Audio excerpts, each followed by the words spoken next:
정관용의 지금 이 사람.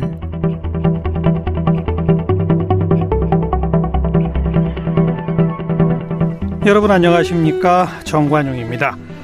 요즘 우리 대중음악계에서 가장 폭발적인 호응을 얻고 있는 장르가 단연 트로트죠. 불과 몇 년 전까지만 해도 트로트 하면 기성세대들의 노래, 흘러간 옛가요 이랬었는데 지금은 바야흐로 트로트 전성기입니다.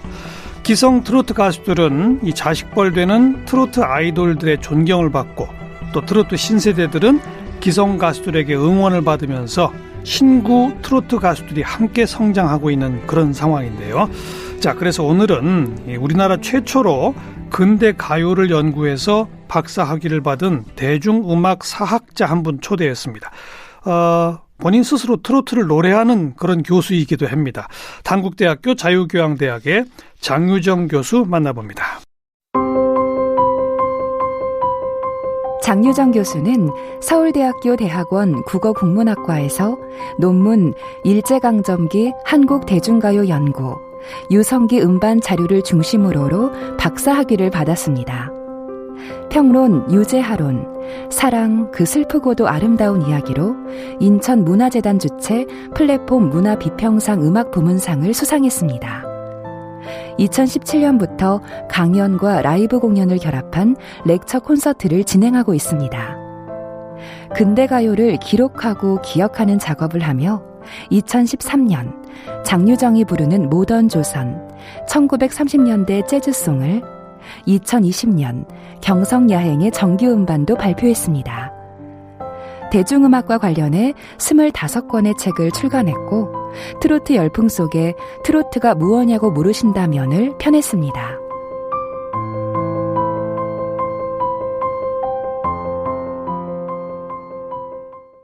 장유정 교수 어서 오십시오. 안녕하세요. 장유정입니다. 요즘 좀 신나시겠어요? 아니, 신이 나는 건가? 주 전공 분야가 지금 이렇게 막 뜨잖아요.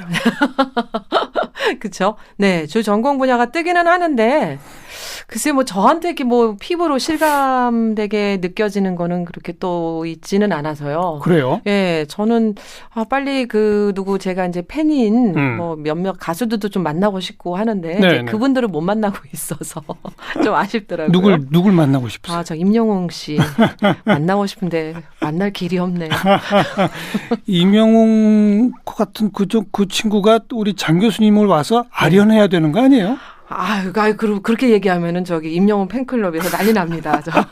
눈치 봐야 합니다. 근데 이게 보고 싶습니다. 예. 그 트로트가 이렇게까지 인기가 있으리라고는 정말 아무도 예상 못한 거 아니에요? 예, 저도 그랬고요. 아마 아무도 예측을 못했을 거라는 생각이 들어요. 네. 완전히 대세 중에 대세예요, 지금. 그렇죠. 지금은 거의 그런데 또 이제 한편에서는 너무 트로트 한다라는 입장도 있어서 예. 네, 앞으로 어떻게 될지는 좀 더 지켜보긴 해야 될 것 같아요. 근데 이렇게 정말 국민적 사랑을 받는 식으로 뜨게 된 요인이 뭐라고 생각하세요?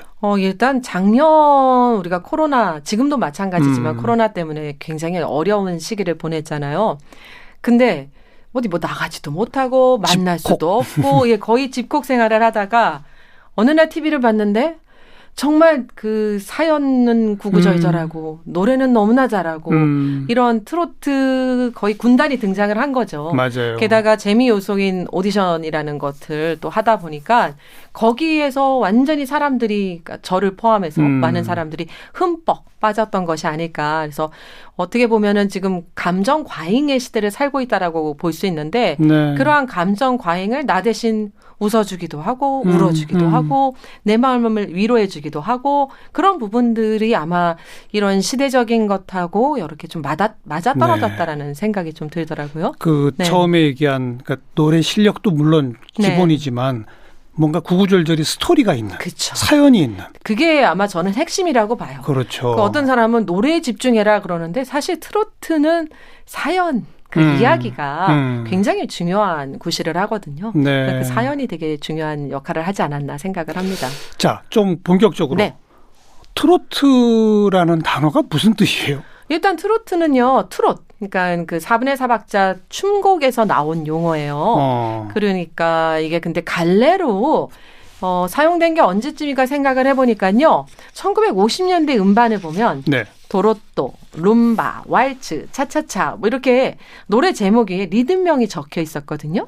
그중에서 유일하게 도로또, 그 트로트만 좀 살아남아서 그냥 자연스럽게 갈래명처럼 사용이 된 것이라는 생각이 들어요. 예, 네, 그러니까 맨 처음에는 리듬명에서 시작을 했다가 오늘날 이제 일종의 갈래명으로. 장르로. 그렇죠. 장르명인데 어느 하나로 규정할 수 없는 일종의 그 메타 장르, 집합 장르처럼 다양한 노래들을 다 그냥 트로트의 자장 안에 포함시키는 그런 게 되어버렸죠. 방금 그 50년대 음반이라고 한데 뭐 룸바, 차차차 이것도 다 트로트가 돼버린 거죠? 거의 지금은 그렇게 보고 그렇게 된 거죠? 예, 예를 들어서 뭐 그 현인 선생이 불렀던 신라의 달밤? 뭐 신라의 달밤 말고 그 뭐죠? 사랑해선 안 돼 사랑을 그 뭐죠? 갑자기 생각 꿈속의 사랑. 예. 그런 노래 같은 경우는 이게 트로트라고 보기가 어려울 것 같은데 그것도 그냥 트로트 자장 안에 들어왔고. 그 스윙 아니에요, 스윙? 예, 일종의 그런 약간은 좀 그런 식의 노래거든요. 그렇죠. 근데 그러한 노래들도 다 그냥 지금은 50년대 나왔던 대부분의 노래들을 다 그냥 트로트의 자장으로 다 포함시켜서 얘기를 하거든요. 근데 그럼 50년대 음반에 그렇게 도로또라고 써 있었다고 그랬는데 그럼 일제시대 그 이전에는 뭐라고 불렀을까요? 그때는요. 유행가라고 불렀어요. 그러니까 일종의 어떤 장르명이 별도로 있었던 건 아니고요. 그 당시에 유행했던 신식의 노래, 신식의 대중음악 장르로 유행가라는 거 불렀었죠. 그렇죠. 네, 그때는 어떤 장르명으로 유행가라는 게 두 가지 의미라 그 당시에 유행했던 노래를 뜻하기도 하고 그다음에 하나는 그렇게 진짜 일종의 그 대중음악의 새로운 장르로서의 유행가. 그래서 이 두 가지가 존재했는데요. 당시에 유행가라고 불렀었죠. 조선시대는 뭐 창, 민요 뭐 이런 것들하고는 완전히 구별되는. 그렇죠. 왜냐하면 일단 음반이라는 것을 통해서 우리가 그 레코드라는 것을 통해서 듣게 됐으니까요.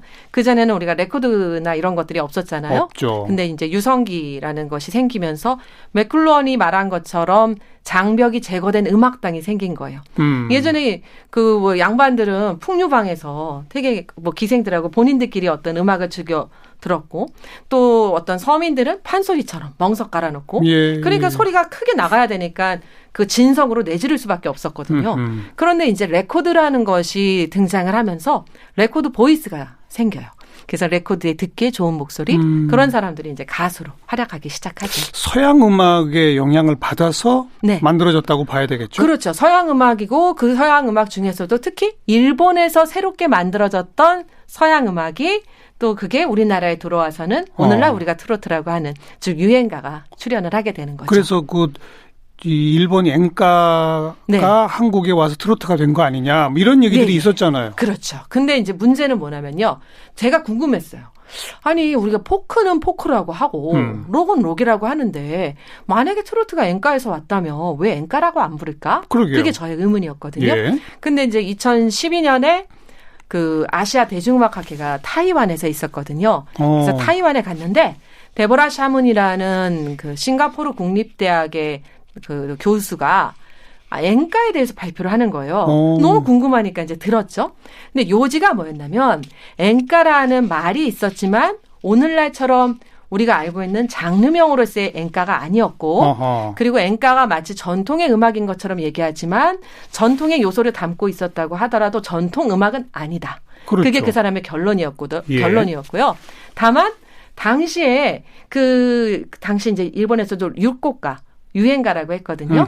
그 노래를 부르고 향유했던 사람들이 젊은 사람들이었는데 그 사람들이 이제 60년대, 70년대 되면은 중장년층이 되잖아요. 그러면 누구나 본인이 젊었을 때 들었던 음악을 좋아하게 되어 있어요. 그렇죠. 그러니까 그 사람들이 젊었을 때 들었던 음악이 내가 나이가 들어보니까 이게 자연스럽게 전통의 음악으로 이렇게 인식이 된 거죠. 그래서 제가 우리나라 이제 신문이랑 다 찾아보니까 엔카라는 말이 등장하는 게 실제로 80년대더라고요. 80년대? 네. 그리고 일본에서는 60년대, 70년대 돼야 오늘날 우리가 알고 있는 엔카가 대중음악의 장르로 사용이 됐고요. 그리고 그때 이제 일화 같은 것들을 보면 엔카 막 사람들이 그러는데 도대체 엔카가 뭐지? 그게 이제 당시 분위기였대요. 근데 왜 그랬냐면 일본에서는 일본의 국가 정체성을 확립하기 위해서 엔카라는 걸로 결속을 시켰다라고 볼 수 있는 거예요. 그러니까 일종의 이게 어떤 그 전통의 음악인 것처럼 이렇게 해서 일종의 국가 정체성을 확립하는 과정 속에서 일종의 만들어진 전통처럼 정부가 나서서 그렇게 그렇죠, 했다고요? 그렇죠. 예. 그렇기 때문에 그 당시 이제 그거 엔카를 연구하신 분들의 주장에 따르면 그렇거든요. 그래서 전통의 음악으로 인식이 됐다라고 얘기를 하죠. 그 일본 엔카라고 하는 것의 이 곡조의 흐름이나 이런 것들이 우리 트로트랑 비슷해요? 아니면 좀 결정적 차이가 있어요? 비슷한 부분도 있고요. 좀 다른 부분도 있는데요. 근데 이제 이호섭 선생님 같은 분은 이제 꺾고 흔들고 이런 부분들이 좀 다르다라고 얘기를 하고 있고요.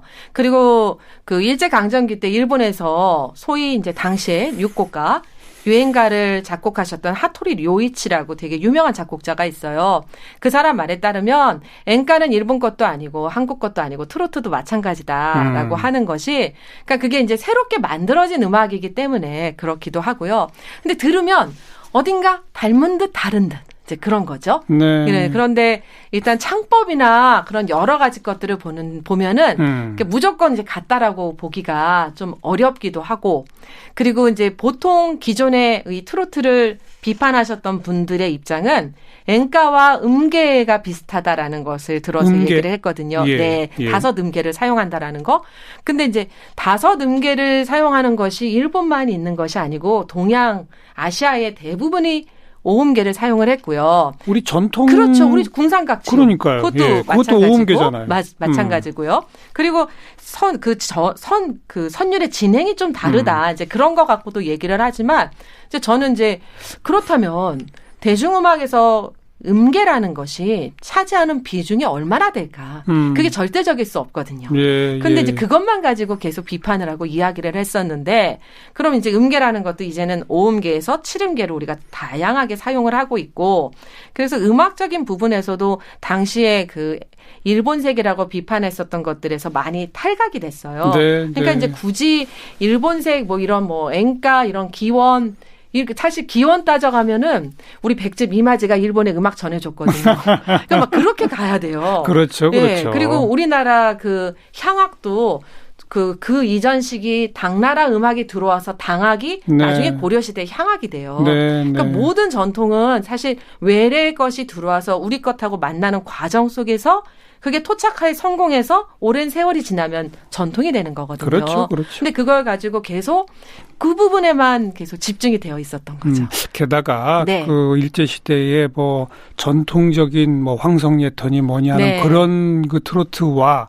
요즘 젊은 가수들이 새롭게 내는 뭐 샤방샤방 뭐 이런 트로트와는 굉장히 다양하잖아요. 달라졌죠. 그 모든 걸 다 통틀어서 우리는 부르니까 이걸 뭐 엔카와 굳이 그렇게 비교할 건 없겠네요. 그러나 이제 기원을 따질 때는 좀 논란이 그동안 있었다 이런 거죠. 근데 이제 그 논란에 좀 종지부를 찍고 싶어서 이제 이번에 그 트로트가 뭐냐고 물으신다면이라는 책을 낸 거고요.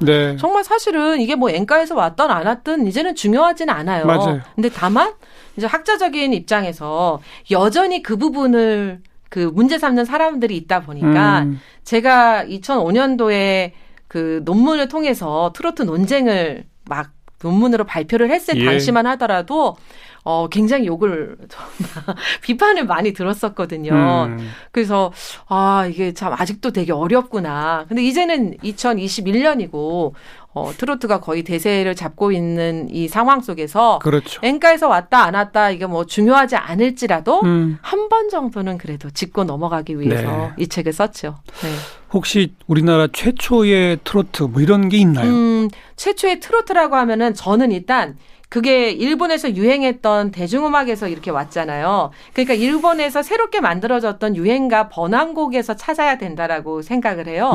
그렇게 본다면 카츄샤의 노래라던가 그다음에 이풍진 세월, 이풍진 세상을 만났으니 그 노래 같은 경우가 태평가 아닌가요? 제목이? 희망가, 청년 경계가, 청년 자탄가 당시 음반에는 이풍진 세월을 이풍진 세상은 이렇게 가지고 음반에 실렸는데 1923년경부터 음반에 실리거든요. 그러니까 그러한 노래들이 일종의 번안곡이지만 트로트의 가장 초기 모습을 담고 있고요.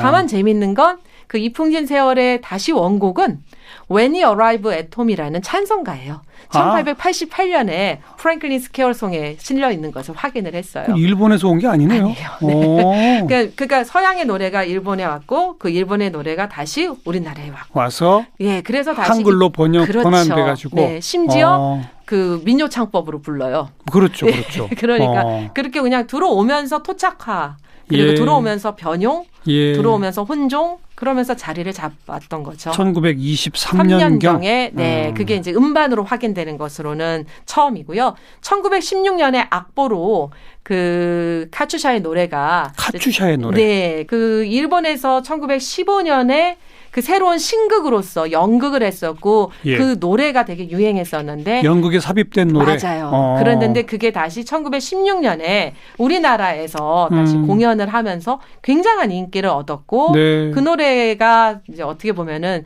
악보에 1916년에 신문에 실린 것을 봤거든요. 그래서 제가 제 책에 그 악보를 실었었는데요. 그러니까 그렇게 본다면 거의 1916년대에 들어왔던 일본의 그 새로운 형식의 노래, 류곡가. 그게 이제 오늘날 트로트의 기원이다라고 얘기할 수 있죠. 그리고 일제시대는 그냥 그걸 다 유행가라고 불렀다. 그렇죠. 네. 제일 인기 있었던 스타가 누구예요? 일제시대. 일제시대 아무래도 이난영. 왜냐하면 조선 유행가계의 큰 언니라고 당시 신문에서 얘기를 할 정도였으니까요. 예, 그리고 남인수. 네, 남인수. 백년설. 그래서 남인수 백년설 같은 경우는 쌍벽을 잃었고요. 고복수도 있고요.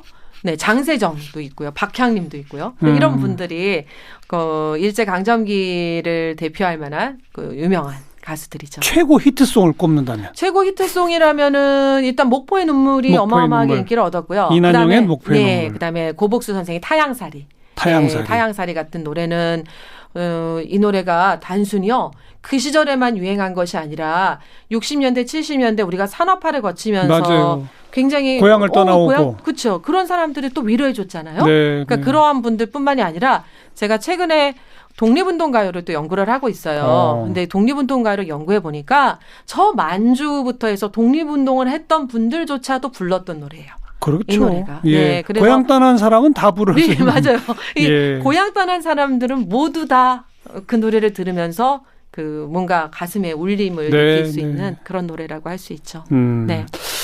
1950년대 이제 해방된 후 50년대 트로트 하면은 뭘 또 꼽을 수 있습니까? 또 특징은 뭐라고 말할 수 있습니까? 네, 일단 6.25 전쟁이 있었잖아요. 그리고 피란살이를 했었고, 그러니까 단장의 미아리 고개 같은 노래가 당시에 그 어떤 그 비극적인 그 전쟁으로 인한 아픔, 슬픔을 표현해낸 대표적인 노래라고 얘기를 할 수 있고요. 그다음에 뭐 이별의 부산 정거장 같은 노래도 되게 중요한 노래죠. 뭐 흥남부두 노래 이런 것도 있죠. 굳세어라 금수나. 그렇죠. 맞죠. 네. 그러니까 그것도 진짜 그 흥남 철수 그 상황을 우리가 떠올리게 하는 노래이니까요. 그리고 그 아직까지도 시인들이 가장 아름다운 그 노랫말이라고 하는 노래가 백설이의 봄날은 간다. 그 노래도 절창이죠. 네, 손노원이라는 분이 작사를 했는데요. 연분홍 치마가 봄바람에. 그거 처음 시작부터 그냥 완전히 다르잖아요. 그래서 그런 노래가 이제 50년대를 대표하는 노래라고 할 수 있죠. 네. 60년대 들어서는 조금 이제 어떻게 보면 더 대중화되고 본격화됐다고 할까? 그렇지 않을까요? 그렇죠. 그러고 있었죠. 예를 들면 이미자의 동백 아가씨가 정말 위에서 아래까지 할 것 없이 굉장한 인기를 얻었었으니까요. 근데 이제 그러한 와중에 이런 외색 시비에 걸리면서 또 금지가 되고 금지곡 됐어요. 네, 방송 금지가 됐었어요. 제작 금지도 됐었고 그러다 보니까 어떻게 보면 굉장히 그 아픔을 겪었던 그런 노래죠. 하지만 대중들에게는 그 누구보다도 더 사랑하는 노래이기도 했고요. 그러니까 그런 동백 아가씨가 대표적이죠. 남진 나훈아도 60년대 나오죠. 60년대 후반에 이제 등장을 합니다. 그죠. 네, 그래갖고 남진 나훈아의 라이벌 구도가 이제 1970년대로 이어지죠. 오빠 부대를 그 이끌었던 심지어 이제 지역도 또 다르기도 하고 어떤 스타일도 다르기도 영호남매 하고 그렇죠. 그러한 것들도 다 같이 작용을 해가지고 당시에 이렇게 신문 보면 재밌는 게 당시에는 리사이틀 이란 맞아요. 말이 네, 예. 리사이틀이란 말을 쓰더라고요. 그래서 리사이틀 여기서 하면은 남진 씨 하면은 나훈아 씨 하고 뭐 이런 식으로 네, 그렇게 했었죠. 그 라이벌 구도는 정말 대단했어요. 예. 그러니까 저도 그게 너무 궁금한 거예요. 도대체 그 전설처럼 내려오는 그 라이벌 구도가 뭔지. 근데 제가 재작년인가 남진 씨가 천안에 공연으로 와서 이제 네. 보러 갔죠. 드디어 내가 이제 네. 그거를 보러 가는구나. 근데 연배들이 많으신데요. 그분들이 오빠 부르는데 대단하다. 정말 노자원 죽지 않았다. 명불허전이구나. 지금도 활동 계속 하시니까. 네, 지금도 활동 정말 활발하게 하고 계시고요. 그리고서는 몇 달 후에 나훈아 씨 공연을 보러 갔는데요. 네. 진짜 첫 곡부터 입이 쫙 벌어졌어요. 연세가 분명히 있으신데 거의 20몇 곡을 초대 가수 한 명 안 쓰고 이야. 그 흐트러짐 하나 없이 노래를 부르시는데요. 와, 이래서 명불허전이에요. 이래서 명불허전. 나오나 하는구나. 그거를 제가 살아생전에 느꼈다는 것만으로도 너무 감사할 정도로 네. 정말 네. 잘 봤습니다.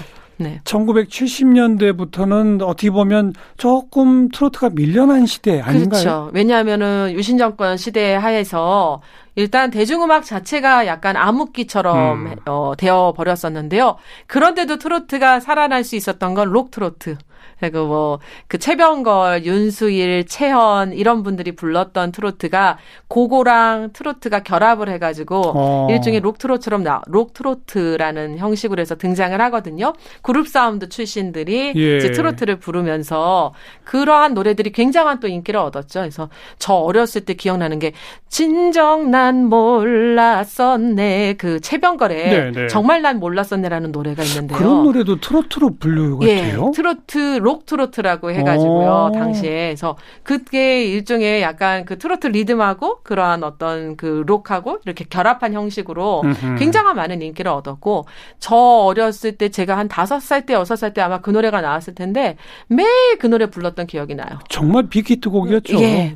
왜 그렇게 좋았는지 이따지도 깊을 줄은 그게 너무 재밌는 거예요. 그래서 어렸을 때 그거 막 불렀던 기억이 납니다. 네. 네. 그 일제시대부터 지금 70년대까지 얘기를 해봤습니다만은 지금 최근에 들어서를 이제 트로트의 전성기 그렇게 부르잖아요. 네. 근데 과거를 봤을 때는 트로트가 가장 전성기 시절은 언제라고 봐야 돼요? 60년대? 저는 오히려 그 전? 30년대가 아닐까 싶어요. 그때 이제 처음 그 트로트가 우리나라에 자리 잡기 시작했을 때 그때 절창들이 많이 나왔고 그때 불렀던 노래들이 지금까지 또 부르는 노래들이 있다 보니까 그때가 어떤 1차 그 전성기가 아니었을까. 그래서 빨리 토착화에 성공을 했던 게 아닐까라는 생각이 들어요. 그리고 60년대도 사실은 그 전성기가 될 뻔했지만 그 외색 시비에 걸리면서 오히려 고통을 많이 당했죠. 방송 트로트가. 금지 같은 거. 네, 방송 금지 같은 것 때문에 되게 어려움을 많이 겪었죠. 가장 암흑기라고 그러면 언제라고 그래요? 트로트의 역사만 놓고 암흑기를 얘기한다면 저는 60년대라는 생각이 들어요. 네, 왜냐하면 너무 많은 그 순환, 핍박 뭐 이런 것들이 있었기 때문에 그때가 아마 암흑기가 아니었을까라는 생각이 들어요. 네. 1980년대가 되면서는 이제 주현미 스타가 등장을 하죠. 네, 1984년에 김준규, 주현미의 쌍쌍파티가 근데 그 전부터 제가 자료를 찾아보니까 트로트 메들리 붐이 있었어요. 이게 왜냐하면 그 메들리로 만들면 일단은 사람들이 잘 아는 노래들을 엮어내는 거니까 음반을 새로 낼 때와 비교해서 조금 안정적일 수 있잖아요. 그리고 나이트클럽이나 이런 카바레 같은 것들이 굉장히 많이 반문화가 발달을 하면서 그때 틀어줄 경음악이 필요했거든요. 그렇죠. 그러니까 트로트 메들리가 인기를 얻었고 특히나 이게 성인문화 왜냐하면 이제 강남 개발이 이제 본격화되면서 거기에서 그 소위 노는 분들에게 어떤 이 트로트가 또 활용이 됐었기 때문에 카바레 문화 이런 거죠. 카바레 문화와 이제 연결이 되면서 그래서 그때 당시 트로트를 성인가요 이렇게 부르기도 했었고요. 그래서 그러니까 시대마다 걸출한 스타들이 쭉 계속 있었네요. 네, 뭐 80년대 이제 중반 가면은 주현미 씨가 어마어마하게 인기를 얻었으니까요. 바로 또 전에는 이제 조용필. 그렇죠. 조용필 씨는 솔직히 이게 어느 한 가지로 수렴하기 어려울 정도로 하지만 돌아와요 부산항해가 너무나 그 중요한 그 트로트라고 그것도 이제 록 트로트 계열로 볼 수 있는데요. 빼놓을 수가 없죠. 네. 그 작곡가로서는 제일 많은 곡을 쓰신 분은 누구예요? 제가 세어보지를 않았는데요. 일단은 뭐 여러분들 이렇게 떠오르긴 하는데 예를 들어서 뭐 박성훈 선생님이라고 옛날 현철 선생하고 같이 벌떼들 했던 분 있으세요. 예. 그래서 그 박성훈 선생님이 계속 작곡을 지금도 하고 계시고 그다음에 임종수 선생님 그 아내에게 바치는 노래 만드신 분이거든요. 뭐 그분이라던가 정풍송 선생님 같은 경우도 뭐 한오백년부터 해서 되게 중요한 노래들을 허공이 아마 정풍송 선생님일 거예요. 조용필의 허공. 네, 예. 그러니까 여러 걸출한 작곡자들이 그 시대마다 네. 있었죠. 네. 네. 그리고 이제 그 전으로 가면은 손목인 박시춘. 네, 박춘석. 네. 박춘석 선생님은 이미자 선생님하고 계속 또 이게 좀 호칭이 어렵네요. 근데 이 호칭을 붙었다가 안 붙였다가 제가 지금 괜찮아요. 네. 자. 우리 이제 트롯이 무엇인지부터 시작해서 트롯 역사로 80년대까지 얘기 듣다 보니까 시간이 이제 거의 다 돼버렸어요. 벌써요? 우리 노래 한 곡 듣고 내일 또 좀 만나서 얘기 더 이어가도록 그럴까요? 하고요. 네. 어떤 곡 추천해 주실래요? 벌써 봄이잖아요. 봄이죠. 네, 또 봄날은 또 언젠간 가니까 그쵸? 예, 봄날은 간다. 네, 한번 들어보면 어떨까 싶습니다. 봄날은 간다. 백소리 씨가 부른 거죠? 처음에. 네, 맞습니다. 네. 함께 듣고요. 내일 또 만나겠습니다.